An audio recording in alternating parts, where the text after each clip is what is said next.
Hey T Squad, it's me Keisha, and I'm here with this week's All Tea All Shade Love and Hip Hop Miami Season 6, Episode 13 review.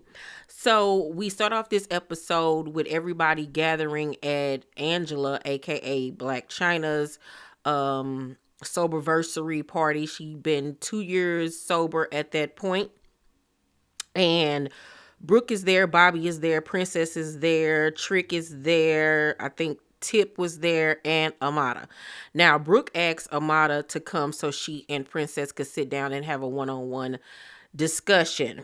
And Princess knew about the discussion too as well, but Princess is upset with Brooke for not picking a side and for allegedly laughing at her when the fight went down. Princess denies the fact that she was laughing.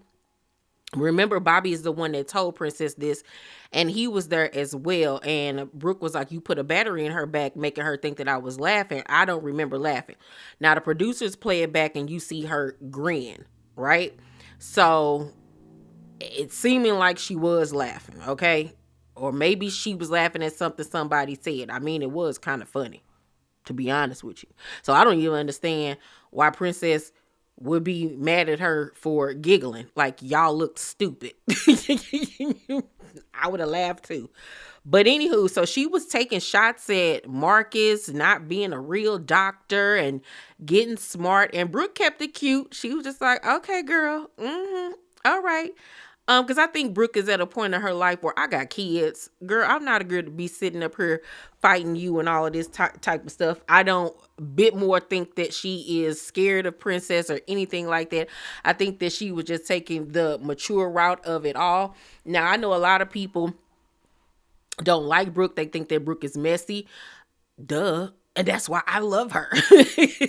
I love me some Brooke, okay? But I think in this case, I don't think that she was necessarily being messy. She's friends with both of y'all. What do y'all expect for her to do? Like, huh? If anything, y'all should have been fighting Ray J, but that's neither here nor there. So Princess goes on to tell Brooke that she don't want to be friends anymore. And Brooke was just sitting there like, wow, we're taking it this far, but okay, if that's how you feel. So then Amada comes over for them to have their talk.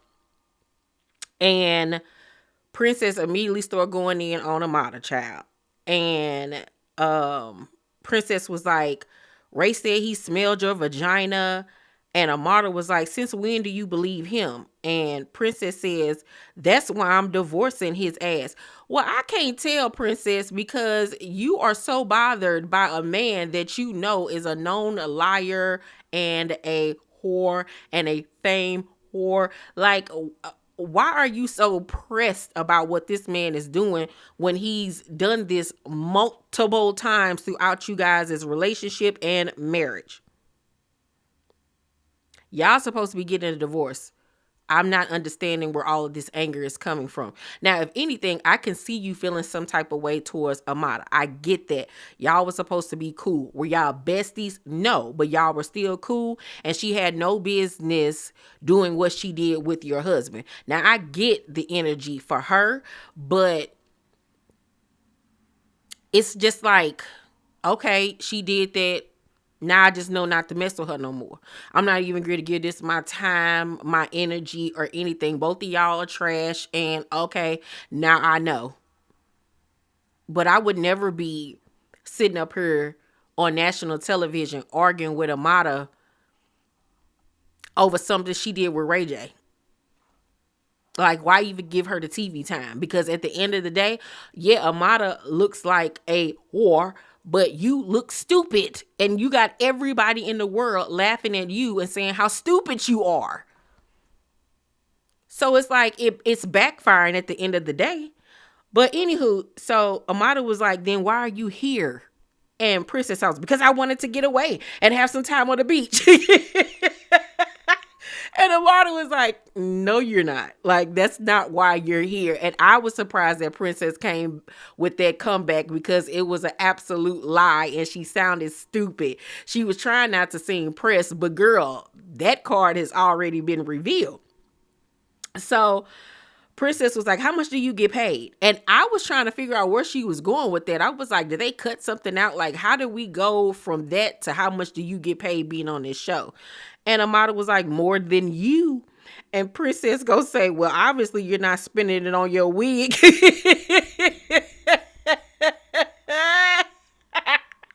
She got her with that one because that wig was country fried, okay? That wig was crispity crunchity, all right? And then Princess gonna say, and them fake diamonds, it's not giving. And Amada was like, I don't care for it to give.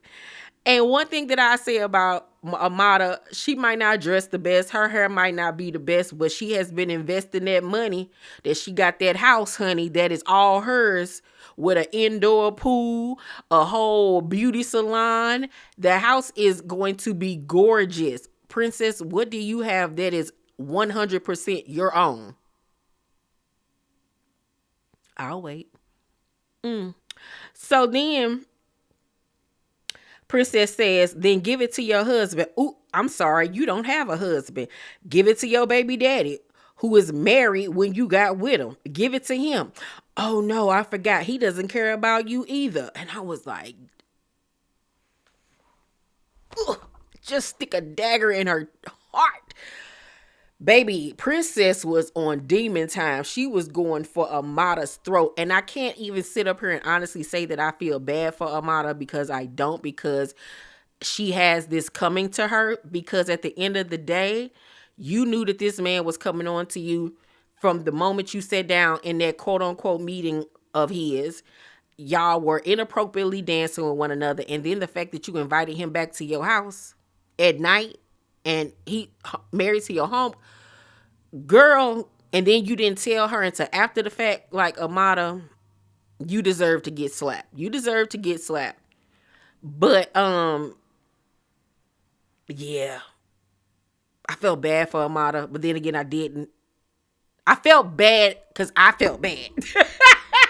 It was like secondhand embarrassed. It was like, ooh, girl, yeah, you deserve that. You deserve that nasty old read, because that's what you get. And so Amada says, that's not true because he wants me. And I said, oop. And I oop. And Princess says, she said he wants her. Now, mind you, Brooke and Bobby sitting here this whole time. And she was like, she said he wants her. And Amada said, he wants everybody but you, baby. That one line right there trumped anything that Pinky could have said. And you know how it hurt her? And she revealed that it hurt her. She said, I don't care. You know what really hurt me was da da da da. It wasn't no more reads after that. It was, oh, what hurt me. Baby, she ate Princess up with that one line. He want everybody but you. And with the fact that he's been cheating on her since day one, woo wee, because I know her self-esteem got to be shot. Like, I'm Princess. I'm this beautiful black Asian girl, good body. I got a beautiful face, beautiful hair, and all of this, and he's still out here cheating on me. Like, they got to mess with her psyche. You know it do. And then to find out on top of that he been messing around with Suki. Girl. And this is why I say she should have never brought her ass on here trying to go off on Amada, because you look dumb. You look dumb. Like, this man stay making you look stupid. And you fall for it every time. Because I'm sitting up here wondering, like, you got all this energy for Amada, who wasn't like a close friend of yours. Y'all was work friends at the end of the day. So that should have told you right then and there not to trust her no way. Like, not even to invest anything in her. Like, what? If anything, you need to be having that energy towards Ray J, that he would even go there with somebody that you know and fool with. You know what I'm saying? But she didn't have that energy with him at all. They was sitting down talking about it like they was two good friends. Girl, bye for Pinky. So then after that, we're introduced to new cast member Pinkydoll. And I'm like, okay, so last week we got a new cast member on Atlanta, and now this week we got a new cast member on Miami. And it's Pinkydoll, the TikTok star. And we find out that at the height of her success on TikTok, she was bringing in $100,000 a month. And she says that as of like, I guess recently, her viewership has gone down. So now she is finding herself doing all these crazy mukbangs. I'm going to eat 100 hot dogs in less than a minute and all of this type of stuff. And it's so stupid and ridiculous. And I'm like, if you was making $100,000 a month, girl, you better not be talking about you having any money problems at all. Because if you wasn't putting your money up right, then that is your fault. Okay? Your fault. But I'm still trying to figure out, why is this girl on here? Why is she on here? Now, she's supposed to be doing music because her and Timbaland linked up or whatever. But I'm like, no, no, no. But she got an interesting story, she's from Montreal, Canada. I don't know what she is. I don't know if she's Colombian or Mexican. I don't know what she is, but her mother is beautiful. Her mother is stunningly gorgeous. And she says that she takes care of her family, meaning her son, who's 7, her mom, and her sister. And she says that before TikTok fame, she was a dancer, the naughty kind. Her baby daddy is not in her son's life, and her sister are beefing with one another because her sister feels like she basically stole her success pretty much. And so the mama wants to have a going away party for Pinky because she's going to leave Montreal and go to Miami to go work on her music career with Timbaland. So the mother was like, I want to invite your sister because y'all need to squash this beef. You know what I'm saying? So she was like, all right, it is what it is. But we then later on in the episode see her go on a tour of Montreal with her best friend who looked like Coco Jones.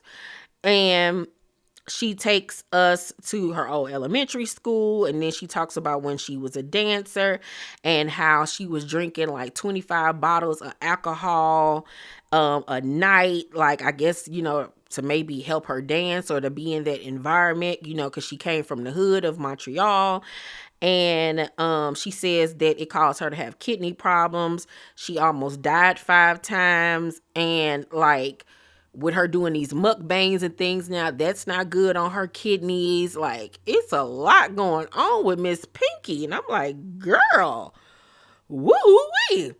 And they show us a quick glimpse of her sister in the studio. She's a rapper as well. But it seemed like the sister was more on that, hood trap rap or whatever. And immediately before I even saw the sister, I was thinking, like, if Pinky is going to do music to differentiate herself from all the other girls, I felt like she should do like dance music. You know what I'm saying? Like that club music, something that will be universal, that she can make money off of in the Black community, white community, whatever culture she is, just that universal type of club music or whatever. And then that way, her and her sister wouldn't even be in the same lane. But the sister is equally as beautiful. Her sister is gorgeous. Her sister name is Madonna. I forgot what her real name is. I don't know. But it's like, I kind of like her being on the show. But then again, it's kind of like, I don't know. But her story is very interesting. I will say that much. So then we go to Zoe. She's having she's doing a music video for a song that her and Chyng got together, but she tells Bobby that she hasn't even been able to contact her. She ain't been answering the phone or nothing. And Bobby tells her, I've heard from a reliable source, somebody that has worked with her, that she can be real fake and ruthless when it comes to her career, and she's a backstabber. And Zoe was like, well, I've never seen that side of her. That's my friend. That's my girl. Okay. So Tip has a book reading for her book that she wrote. And Amada is there. Brooke is there. Was Bobby there? I think Bobby might have been there. I don't remember.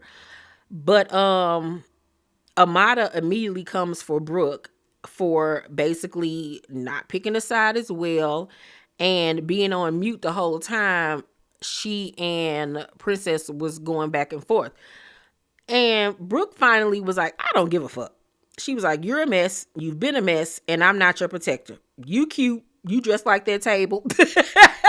When she said that girl was dressed like that table, I hollered because everything was sequins. And Amada was sitting up there in the sequin outfit. Girl, I hollered laughing because my thing is, what do you and Princess want her to do? This ain't got nothing to do with her. She simply was trying to fix this issue because y'all both of her friends and y'all had a friendship y'all self. It's not her duty to jump in and get to going off on one of y'all and doing all that extra. Like, she put y'all together so y'all can hash it out. What did you want her to say? This is what I don't get. Y'all both stupid, okay? You and Pinky. So at Pinkydoll's party, going away party, her sister arrived, and that sister face card is amazing. Like, if she got the right people behind her, that girl could blow up just on her face alone. She's really pretty. And so they go in the kitchen to talk one-on-one, and the sister got an attitude, okay? The sister got a resting bee face, okay?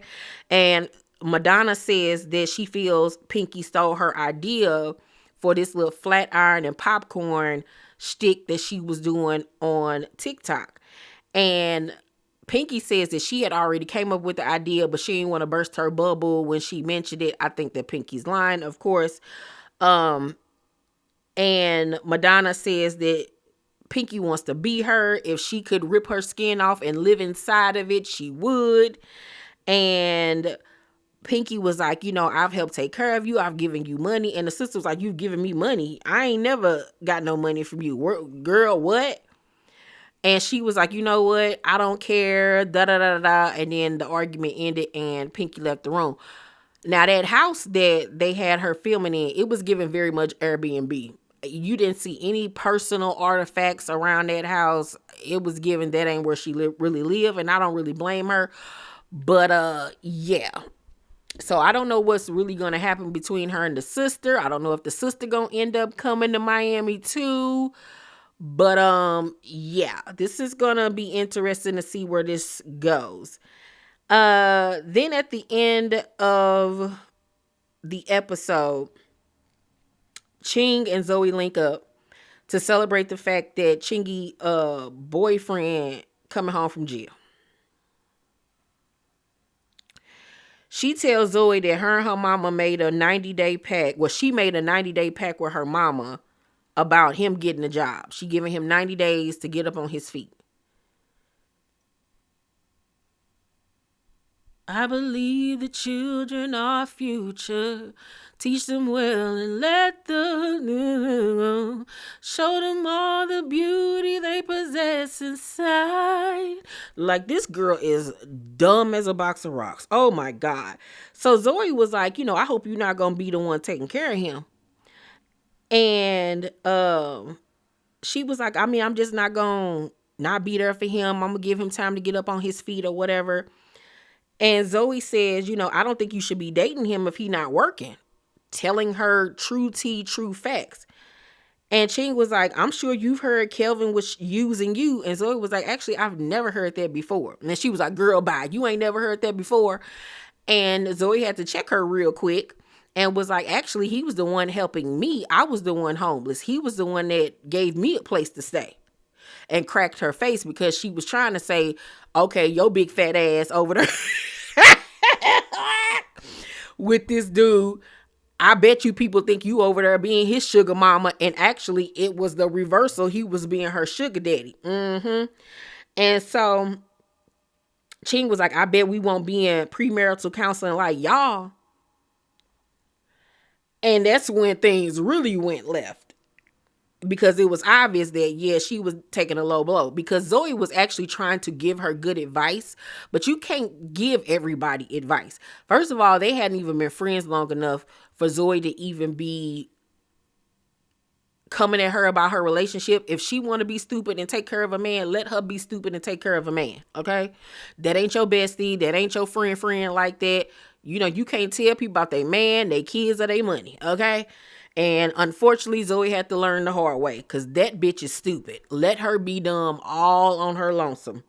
So Zoe was like, you can't compare a hardworking man to a jailbird. It's actually disrespectful to compare Marquez to Kelvin.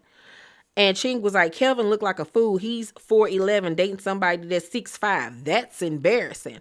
And so Zoe was like, why you trying to body shame? She was like, body shame? Who trying to body shame? That's fact. That's fact.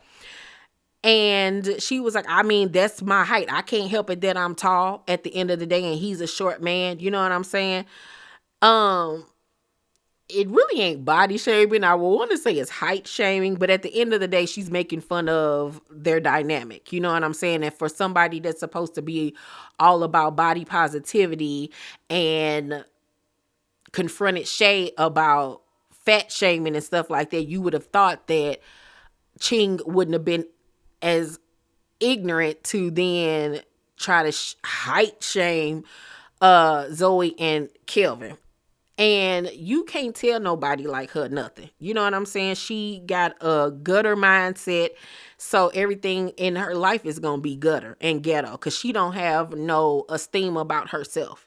The fact that, because she kept on saying, my man fine, my man fine. Okay, he probably nice looking, but that's obviously all he got to offer you. And then she had admitted during their conversation, she was like, you know, he done cheated on me at least 13 to 28 times. And Zoe was looking at her like, what? You confidently gonna say this like it ain't nothing? Like, it's obvious that he's using you, you big dummy. You are a cash cow, literally, for this man. And just because he cute, you think y'all really in love. Girl, that boy probably be dogging you behind your back. Dogging you. You should have listened to Zoe. Was Zoe out of her place to an extent? Yes. But you should have took heed to her and your mama. Okay? But yeah, this week's episode of Love and Hip Hop Miami was wild. Everybody was on one. I couldn't believe it. And next week episode look like it's going to be equally as ratchet. And I'm actually looking forward to it. Believe it or not. I'm going to give this week's episode of Miami, I'm going to give it a A. It was actually a good episode. Baby, they were showing up and showing out. All right. Y'all let me know down below in the comment section what y'all thought about this week's episode. Please make sure to thumbs up this video, subscribe to my channel, and turn on your post notifications so you know when my video drop. I love you guys, and I'll see you on the next one. Bye.